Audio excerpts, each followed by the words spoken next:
Uhawe ikaze mu kiganiro inyigisho za Bibiliya.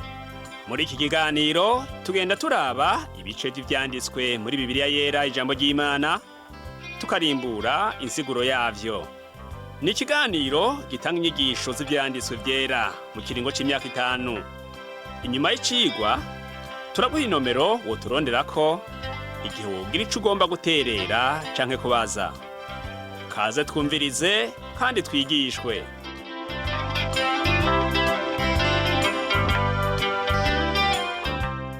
Ndaguhaye ikaze inshuti nawe mugenzi mukunze washimye kubana natwe muri kino cigwa c'inyigisho za Bibiliya usanzwe utegurirwa n'ishirahamwe Transworld Radio mu Burundi. Amahoro y'umwami wacu Yesu Kristo abane nawe. Uri kumwe na Pastor Samuel Nsabimbona ndakigushikiriza. Mu cigwa giheruka twarumvise ingene Imana yemeye guha Abisirayeli ibindi bisate vy'amabuye vyanditswe ko ivyagezwe vyayo naho ivya mbere Mose yari yabimenye. Kubona Imana yongeye guha Abisirayeli ivyagezwe ubugira kabiri vyerekanye ubuntu n'imbabazi zayo bihebuje. Mose yashishikaye guhubura Abisirayeli ngo bubahe Uhoraho. Yarababwiye ko bategerezwa gusangangura ahantu hose amahanga yahora aba i Kanani yasengera ibigirwamana. Tugerageje kwagura gatoya ivyo twabonye mu cigwa giheruka, Mose yabwiye Abisirayeli ko kugira ngo yongere kumuha ayandi mabwirizwa asubirira ya mbere yamenye, vyasaba ko abaza ibindi bisate. Uhoraho nawe akandikako amajambo asa n'ayari ku vya mbere. Ico gihe Mose yaciye ashira ivyo bisate biriko amabwirizwa mw'isandugu y'isezerano. Abisirayeli nabo baciye babandanya urugendo. Niho haca harobanurwa umuryango w'Abalewi ngo babe abaherezi. Nuko twabibonye ku murongo w'8 n'uw'9 wo mu gihimba ca 10 mu gitabo co gusubira mu vyagezwe. Iyo mirongo iravuga ngo muri ico gihe Uhoraho arobanura umuryango w'Abalewi kugira ngo barerure ya sandugu y'isezerano ryiwe, kandi ngo bahagarare imbere yiwe bamukorere ivy'ubuherezi, bahezagire n'abantu mu izina ryiwe nk'uko biri gushishwa uyu munsi. Nico catumye Abalewi batagira umugabane canke itongo muri bene wabo. Uhoraho niwe mugabane wabo nk'uko Uhoraho Imana yanyu yabibabwiye. Hano rero tuhafise inyigisho zihambaye mu vy'impwemu. Nk'uko umuryango w'Abalewi wari uw'abaherezi, niko n'uwu munsi ishengero ari umuryango w'abaherezi. Uwizera Kristo wese nawe tukamufata nk'umuherezi. Ikindi twabonye nuko iyo umuntu yitangiye igikorwa c'Imana ico ari cyo cyose, naho nyene abaserutse nk'umuherezi. No gukoresha ingabire zacu nk'uko biboneka mu ikete rya mbere Pawulo yandikiye Abikorinto mu gihimba ca 12 ku murongo w'8, naho nyene bigaragaza yuko umuntu akoresheje bene izo ngabire aba ahindutse umuherezi. Uwo murongo utubwira ngo kuko umwe aheshwa na mpwemu ijambo ry'ubwenge, uwundi agaheshwa n'uwo mpwemu ijambo ryo kumenya, uwundi agaheshwa n'uwo mpwemu ukwizera, uwundi agaheshwa n'uwo mpwemu umwe ingabire zo gukiza indwara, uwundi agahabwa gukora ibitangaza, uwundi agahabwa kuvugishwa n'Imana, uwundi agahabwa kurobanura impwemu, uwundi agahabwa kuvuga indimi nyinshi, uwundi agahabwa gusobanura indimi. Birumvikana rero yuko nubwo nyene ari uburyo bwo guhereza ibimazi. Abalewi rero nta mugabane w'ivyo mw'isi bari bafise. Imana niyo mugabane wabo. Imana yari yasezeraniye iyindi miryango y'Abisirayeli kuyiha igihugu, ariko iyo yari imigisha ishira. Imihezagiro y'abizera uwu munsi turazi yuko iri mu Mana nk'uko vyari bimeze ku Balewi. Mose rero yarongeye arabibutsa ico Imana ibagombako, naco si kindi atari ukuyubaha, kugendera mu nzira zayo, kuyikunda, kuyikorera n'imitima yabo yose n'ubugingo bwabo bwose no kwitondera ivyagezwe vyayo n'amabwirizwa yayo. Ivyo vyose Imana yabisaba Abisirayeli kugira ngo bo ubwabo bamererwe neza. Ikibabaje nuko batavyitondeye. Ivyo rero vyatumye baronka ibihano mu gishingo c'umuhezagiro. Ivyagezwe vyarabananiye, natwe uyu munsi biratunanira. Ariko twebwe uyu munsi turashima Imana kubera ubuntu turongera muri Kristo Yesu. Eka mbere no mu isezerano rya kera twarabonye yuko atanumwe yigeze akira kubera yuko yitondeye ivyagezwe. Ubuntu n'imbabazi vy'Imana nivyo vyatuma abantu bakizwa. Ivyo vyari integuza y'ukuza kwa Yesu Kristo uwapfuye ku musaraba ngo adukize ivyaha. Ikindi Imana yagomba ku Bisirayeli nuko bokunda inyambukira, kuko nabo nyene bari barabaye inyambukira mu gihugu ca Egiputa, kandi ngo bubahe Uhoraho Imana yabo, abe ari we basaba, bifatanye nawe ubutakivana, izina ryiwe aba ari ryo barahira. Twabonye yuko n'ikindi Mose yabibukije ingene yabajanye mu gihugu ca Egiputa, ingene yabagwirijeyo, n'ingene yabakujeyo ukuboko kwayo kw'inkomezi. Ivyo Imana yababwira yuko bazotegerezwa kwama bavyibuka. Muri iki gitabo co gusubira mu vyagezwe, mu gihimba ca 11 umurongo wa mbere hatubwira ngo, nuko mukunda Uhoraho Imana yanyu, muzokwame mwitondera ivyo yabajeje n'amabwirizwa yiwe, imanza yabashize imbere n'ivyagezwe vyiwe. Mose yaciye abibutsa ukuntu Imana yakuye intambamyi nyinshi mu nzira baciyemwo kuva bakiva muri Egiputa. Mu gihimba ca 12 c'iki gitabo co gusubira mu vyagezwe, mu mirongo 4 ya mbere twabonye yuko Abisirayeli babariwe ivyo bazokora bamaze gushika i Kanani. Babwiwe kugira ahantu hamwe gusa ho gusengera Imana. Imana yahavuye itora i Yerusalemu ngo habe ariho ho gusengera. Mbere mu nyuma hahavuye hubakwa urusengero. Kwari kugira ngo bagumye ubumwe, bacike ihanga rikomeye cyane. Uribuka ko bari bafise iminsi mikuru bama bahimbaza, bari hamwe bahuriye i Yerusalemu. Umunsi abizera naho batohurira hamwe, barafise umuntu umwe bahurirako, ari we Yesu Kristo, we mutwe w'umubiri wiwe, ari ryo shengero. Ariko kandi ijambo ry'Imana riduhanura kutareka gukoranira hamwe. Nshuti yanje mugenzi uduteze yompi, Imana igomba kuyiha ikibanza ca mbere mu mutima wawe. Niwibuke ko ariyo muremyi wawe, kandi igomba kuyiha icubahiro kiyikwiye, ukayikunda urukundo rutagabanije. Ivyo ukaba wobishobora wemeye yuko Yesu aganze umutima wawe.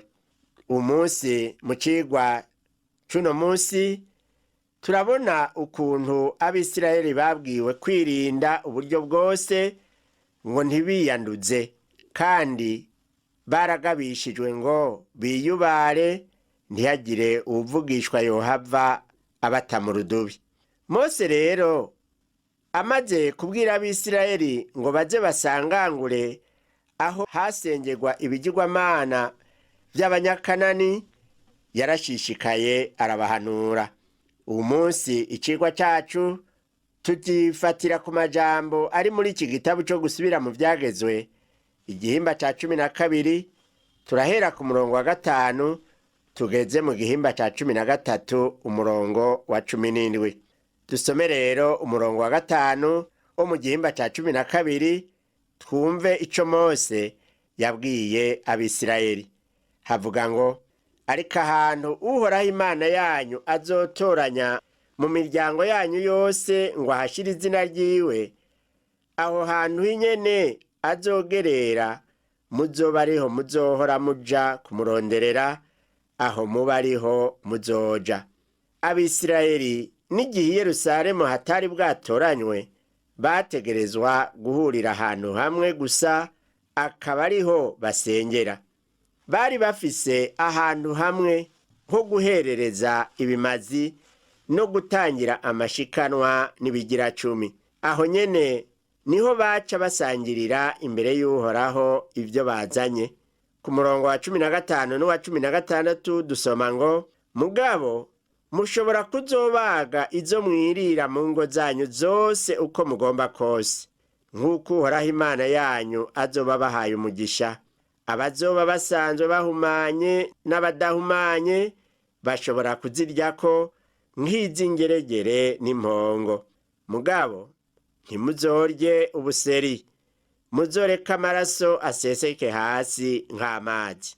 Ibyo barira imuhira ntibyafatwa n'amabwirizwa ajanye n'ivyaba vyazanywe imbere y'Uhoraho mu kibanza co guhererezamwo.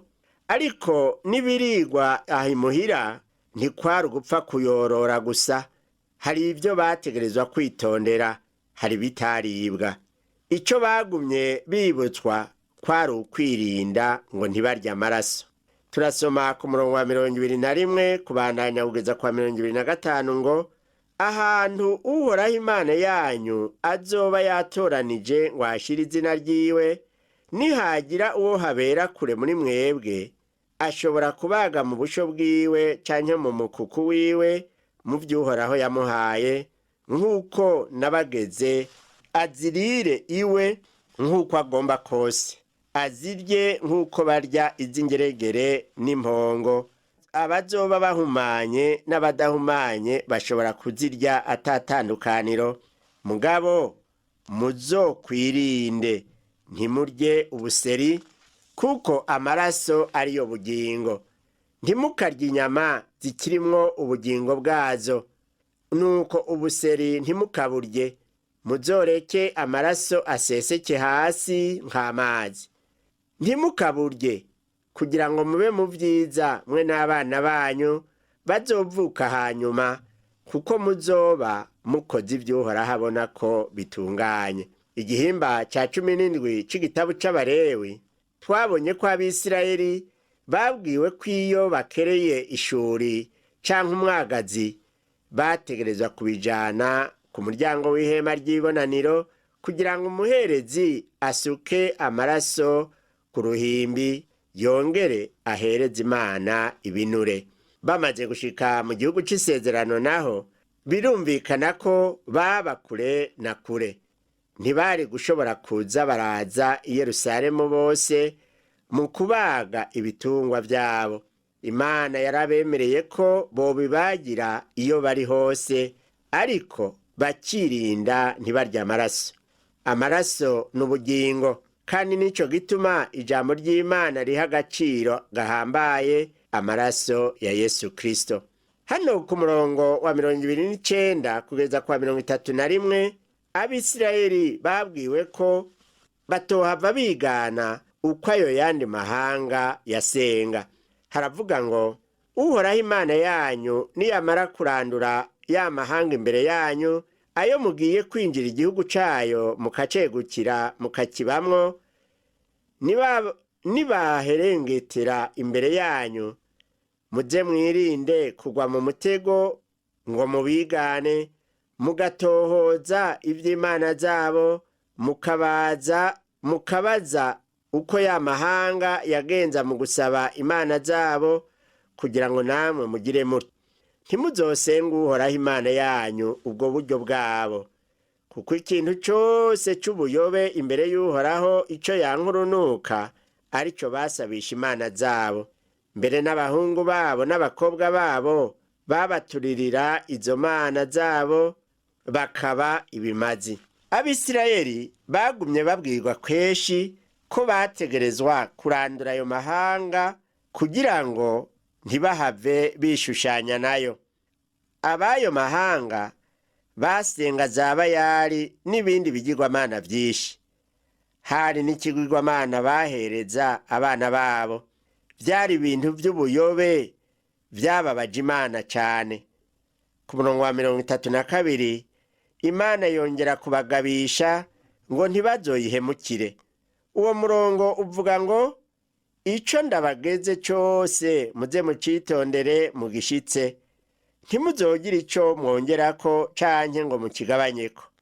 Imana yarababwiye ko nibanka kuyumvira izobagira nk'uko yagize ayo yandi mahanga. Imana ntigira nkunzi, icaha ni icaha kandi Imana iracanka. Nta handi hari umugisha atari mu kwitondera ivyagezwe vy'Uhoraho. Igihimba ca 13 c'iki gitabu co gusubira mu vyagezwe naco kivuga ivyerekeye abavugishwa batari bo n'imana zitarizo. Haravugwa akaga k'abavugishwa b'ibinyoma. 40 itangura ivuga ngo muri mwebwe nihaduka umuvugishwa canke uwurota akabaha ikimenyetso canke akababarira igitangaza, ico kimenyetso canke ico gitangaza kigashika, ico yababariye ati nicashika tuzogendanire izindi mana tuzisabe, kandi ari imana mutigeze kumenya, ntimuzokwemere amajambo y'uwo muvugishwa canke y'uwo yarose, kuko Uhoraho Imana yanyu azoba abagerageza ngo amenye yuko mumukundisha imitima yanyu yose n'ubugingo bwanyu bwose. Ariko muzogendanire Uhoraho Imana yanyu, mumwubahe, mwitondere ivyagezwe vyiwe, mumwumvire, muba ari we musaba, mwifatanye nawe ubutakivana. Igitangaje uwu munsi nuko hari abavugishwa b'ibinyoma bigisha kandi bagakora n'ibitangaza.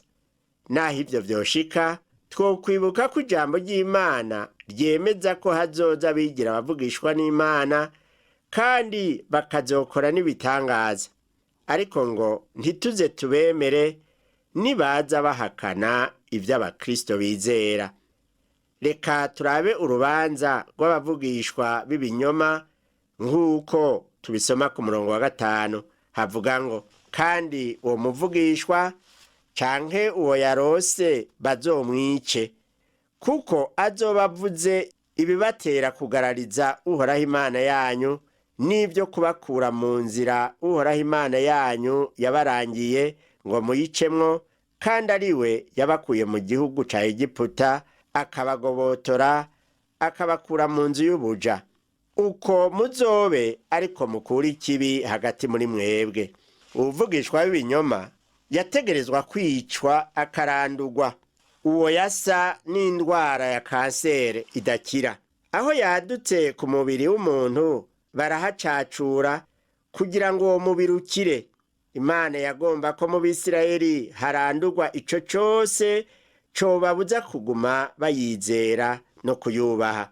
Kahise k'Abisirayeli katwereka yuko batumviye Imana, baretse kurandura abavugishwa b'ibinyoma, bibakwegera akaga gahambaye.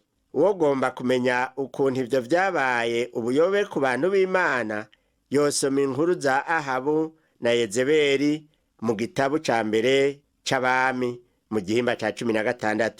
Bo bakwegeye abantu b'Imana mu gusenga ibigirwamana. Ico gihe vyatumye igice cose co mu buraruko bw'igihugu gitwagwa nk'inyagano kubera igihano c'Imana. Iyo dusomye kuva ku murongo wa 6 kugeza ku murongo w'9 muri iki gihimba ca 13 co mu gusubira mu vyagezwe, twumva ko Imana yababujije gukingira ikibaba uwo wese yoza n'ubugarariji bukwegera abantu b'Imana mu bigirwamana. Iyo mirongo ivuga iti mubo muvukana canke muri bene nyoko canke mu bahungu banyu canke mu bakobwa banyu canke mu bagore banyu mupfumbatirana canke mu bakunzi pfamve, muri bene abo nihagira uwo yosha muri mwebwe mu mpisho akavuga ko mugenda gusaba izindi mana kandi arizo mutigeze kumenya mwe na ba sogokuruza, ari imana zo mu mahanga abakikije, nambara yoba hafi yanyu canke ya kure, uhereye ku mpera y'isi ugashitsa ku yindi, wewe wohejwe ntuzomwemerere, ntuzomwumvire, ntuzomugirire akagongwe canke ngo umugirire ikibabagwe canke ngo umuhishire. ariko ntuzobure kumwica. Ukuboko kwawe kuzoba ariko gutangura kumwica, maze hazobone gukurikirako n'abandi bantu bose. Hano rero turumva ko atagufyina, naho muri iki gihe abantu bagerageza gusigiririza no gupfukapfuka ibyaha bikomeye. Womengo kurandura uwutera ubugarariji ni ukurenza urugero, ariko twomenya ko urupfu rw'uwo rwoshobora gutuma igihugu cyose gikira. Icyo gihe igice cyo mu buraruko bw'igihugu caja mu gusenga ibyo bigirwamana, habaye ingaruka z'ubuyobe. Abantu ibihumbi n'ibihumbi barishwe, abacitse ku icumu nabo bajanwa nk'inyagano mu gihugu c'Ashuri. Ibyo byose ntivyari kuba iyo bakura ikibi mu gihugu. Ingorane bene izo zigejeje kure ab'iki gihugu kubera ubutungane butacubahiriza bikwiye amategeko. Kandi no mu gihugu cacu umuntu wese akwiye gutunganiriza abandi, umucamanza canke umurongozi w'abandi akwiye gucisha aho ukuri kuri, ikibi kigahanwa. Ntihagire uwo bakingira ikibaba bafatiye kuri nkunzi. Muri iki gihe uzosanga abicanyi n'abambuzi bafatwa ntibahanwe. Ibyo rero ni akaga gakomeye iyo bamaze kurekugwa bakarushirizaho ubwo bubisha bwabo. Ijambo ry'Imana rirashishikara kutubwira uko vyogenda. Ku murongo wa 10 hatubwira ngo, mu kumwica uzomwicisha amabuye, kuko yagerageje kugukwegakwega ngo uve kuhoraho Imana yawe, yagukuye mu gihugu ca Egiputa mu nzu y'ubuja.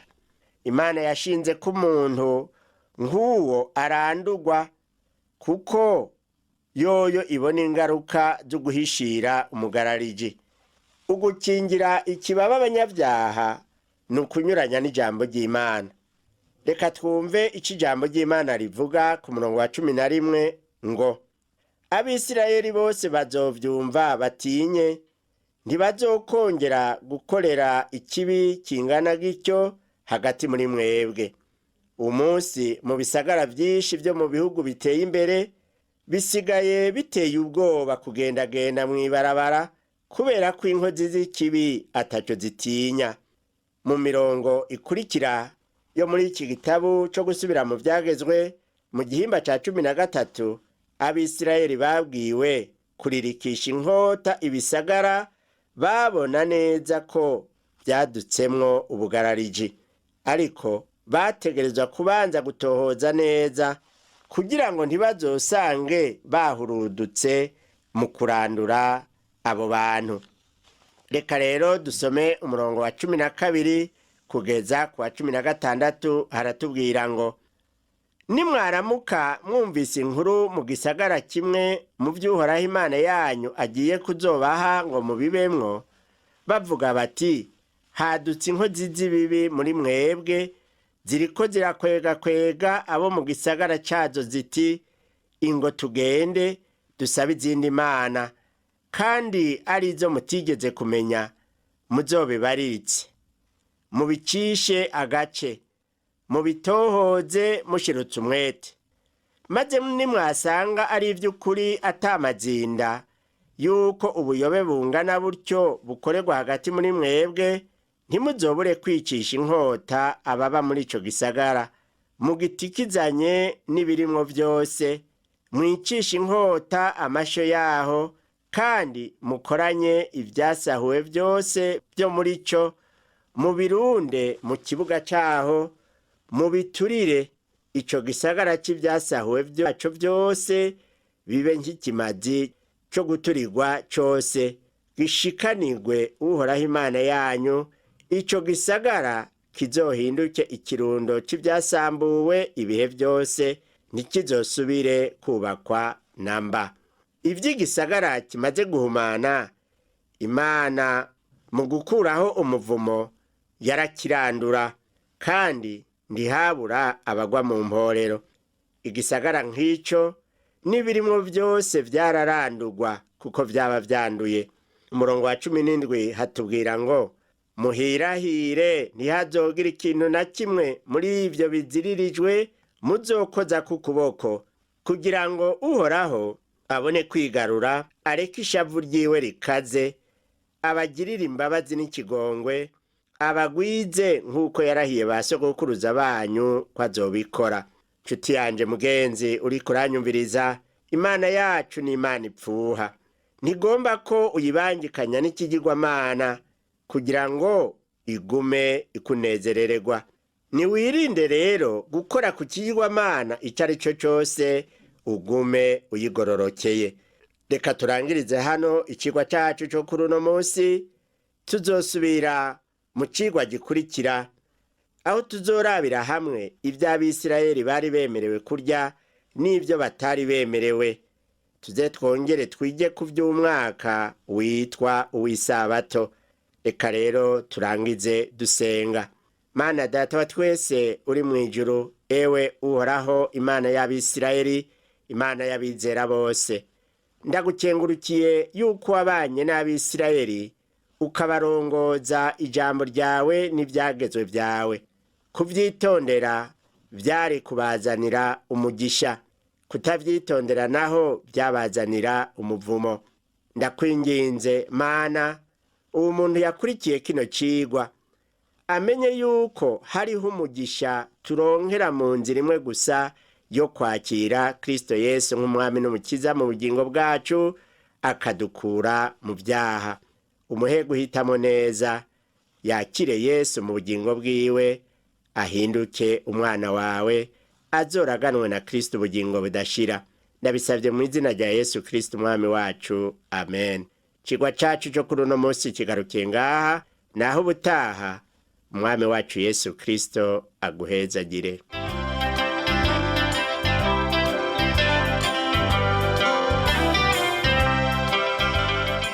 Wakoze kumviriza icigwa c'ijambo ry'Imana c'uyu munsi.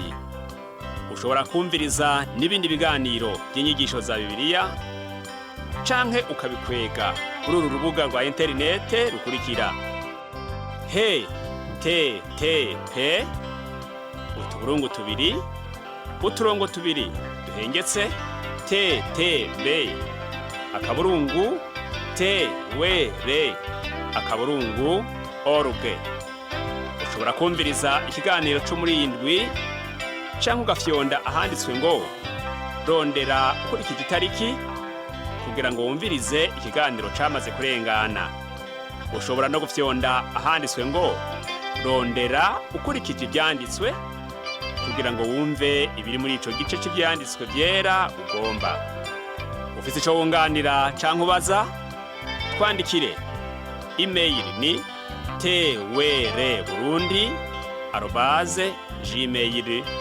twr@gmail.com. Ushobora kandi kudusanga kuri Facebook yitwa TWR Burundi. Ushobora no kutwakura kuri telefone yo mu biro. Inomero ni 22 24 26 57 mu masaha y'akazi. Canke kuri telefone ngendanwa, inomero ni 69 67 12 77